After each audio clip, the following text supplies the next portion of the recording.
Megan Johnson. I am the Senior Manager of IT Support for STARS.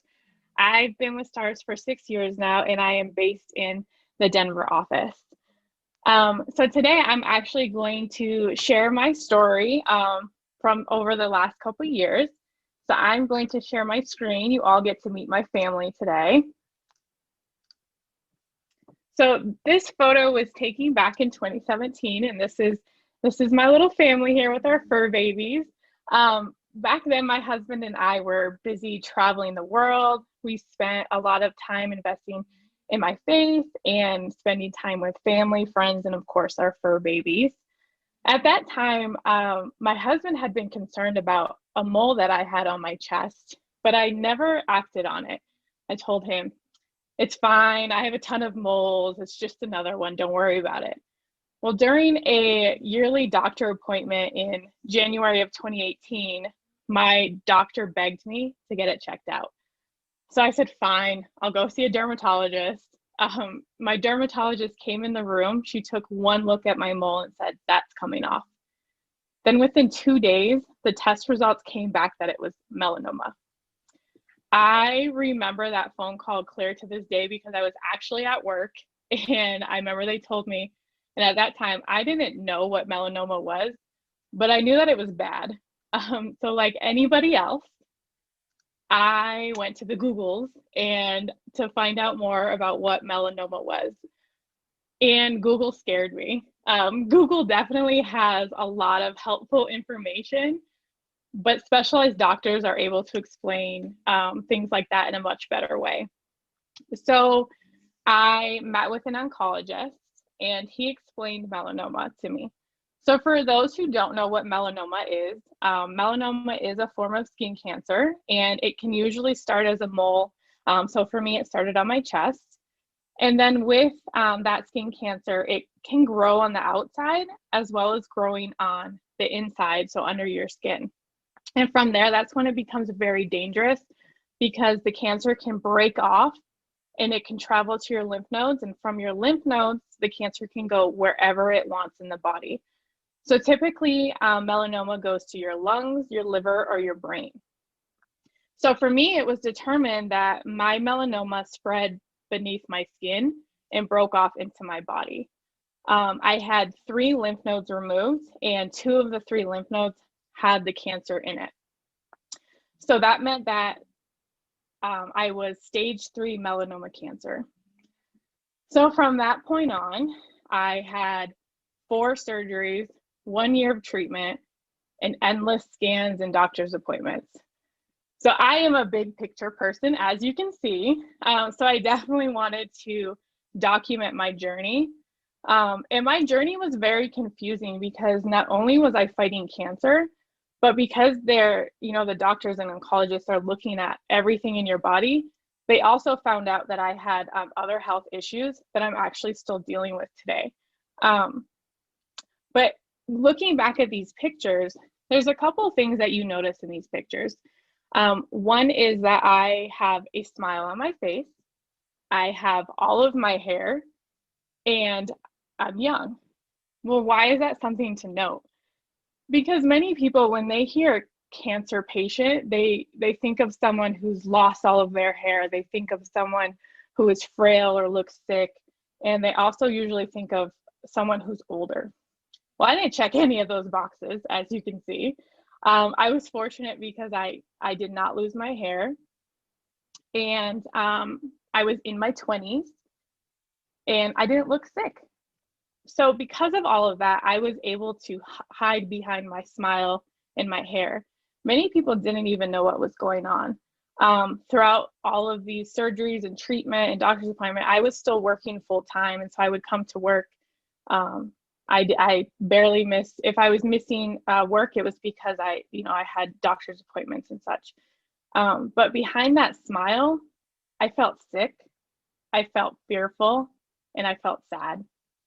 So then what the question is, what got me through it? Well, one thing was hospital provided programs. So while I was waiting for all of those doctor's appointments, I looked around the room and I noticed that there were a lot of flyers for cancer patients and all kinds of free programs that was available for them. So one of the things I was able to participate in was a exercise program that focused on cancer patients. You were provided a trainer, and they helped me fight fatigue, and they helped improve my strength while I went through treatment. Another program was a cooking program. That was a really cool program because they showed you demos on foods and learning how to cook for nutritious meals while you're going through treatment. So that was really fun, and you could also take those recipes and things that they gave you even to use outside of, once you're finished with treatment. I was also provided a nutritionist that helped me plan for my diet during treatment, also for my diet pre and post surgeries. I attended a hospital cancer convention. That convention was really beneficial. They gave you a lot of helpful information. It's not even as a cancer patient, but helpful things to use outside of that. And at that convention, I found a nonprofit painting program. Sights and Insights was a 6-week program that helped cancer patients, survivors, and caregivers with the emotion that you bottle up. For me, this helped let out my sadness and my fears that I was hiding behind that smile. And I'm not a painter, but as you can see, the art that came out of that program, it hangs in my hallway today. So it was a really cool program. We'll get to know more about this program later. The most important thing that got me through everything was my support crew. My husband was with me during every doctor appointment, of scans, treatment, surgery, anything that was related, he was there with me. When I was diagnosed, he said we were diagnosed.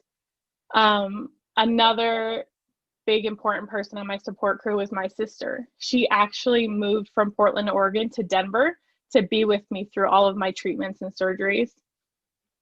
I also had support from friends, family, my faith, and my coworkers. Some of them are on here today. And before every surgery, there was always a goodbye lunch and happy hour. And then every time I came back, there was always a welcome back sign and just a big, big welcome back, Shailene. So that was, another big part of my support crew, because those who worked with me closely, they knew what was going on. And so they were able to help me get through it when I was at work. Someone once asked me, what can a caregiver do for a cancer patient or someone who's, sick? And my answer to that is just do something. I didn't ask my sister to move here. I didn't ask my husband to go with me to every appointment, but I will never forget that. And I don't know what I would have done without it. The worst thing to hear when you're sick or going through something is, what can I do? What do you need? When you're fighting or sick, you don't know what you need, and it can be hard to ask for something. So if you want to do something for someone, just be like Nike and just do it.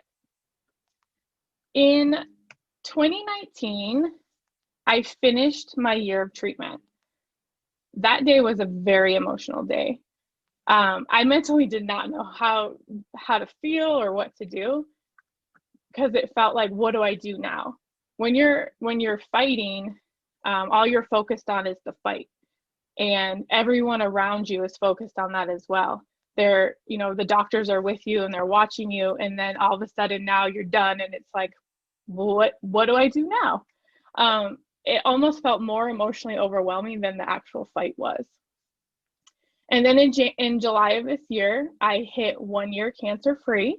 And so of course we had to do an updated family photo to represent that. So my journey is not over. I don't think it will truly ever be over. I still have numerous doctor appointments and constant scans.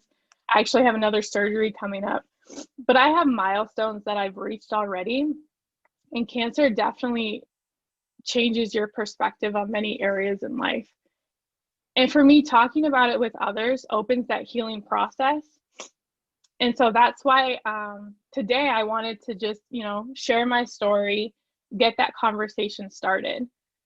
One of my favorite sayings I actually found right when I was diagnosed is, you never know how strong you are until being strong is the only choice you have.